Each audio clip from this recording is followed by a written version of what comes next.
I'm very pleased to welcome today David Roberts, who is the Chief Executive Officer of Aedas, one of the world's leading architecture firms. Welcome to MIPIM. Thank you. So let's get started just by finding out what you are doing here at MIPIM. What are your main objectives while you're here in the next few days? Okay, good leading question. 10 years ago, exactly to the day almost, we launched the Aedas brand here at Cannes at MIPIM. And to launch at MIPIM for us was very strategic because it is the global marketplace in real estate, the one place where everybody once a year comes together. And to launch the brand at MIPIM 10 years ago here, and we were on the London stand, and today I think London's a very important part of our business and it's a very key part of our business, but it is a global business. And MIPIM Cannes offers us the opportunity now to celebrate 10 years down the line, 10 years of huge success. We've now, according to BD World Architecture, we're now the largest company in our field, and that's 10 years of what is a relatively short time frame in construction and building development to become the leading player globally in our business.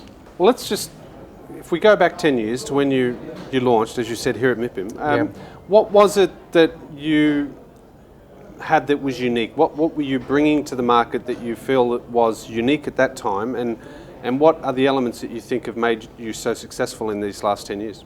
Again, very good question, and one that plays very much to our strengths as an organisation. We have no singular house style, design style. We're not a one-person design name.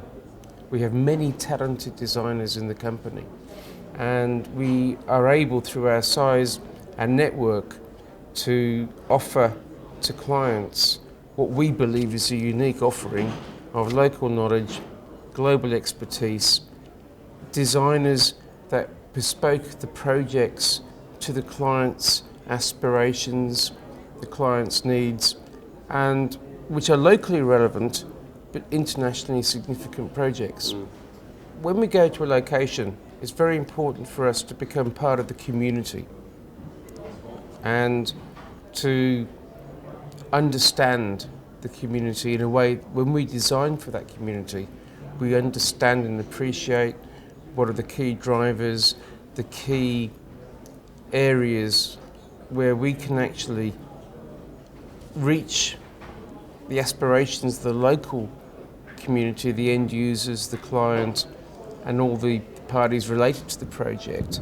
But at the same time, the international quality that we bring, and if you like, it's technology transfer, I guess, in some ways, where we come to an emerging market or a market that's growing very fast, for instance, be it the Russian Federation right now, be it China, bringing best international practice to meet the client's aspirations, but at the same time in a relevant way that we just haven't landed the spaceship into town.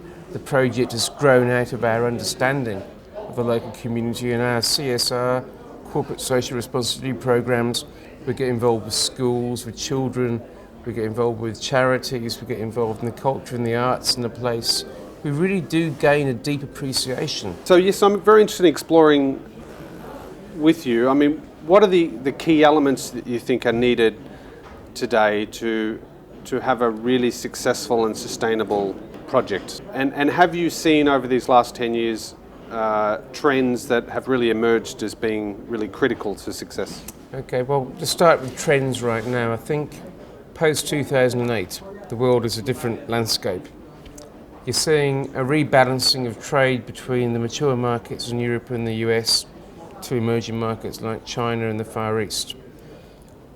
I think what is important now is it's not just about a singular name or singular designer. It's not just about a shiny, iconic project.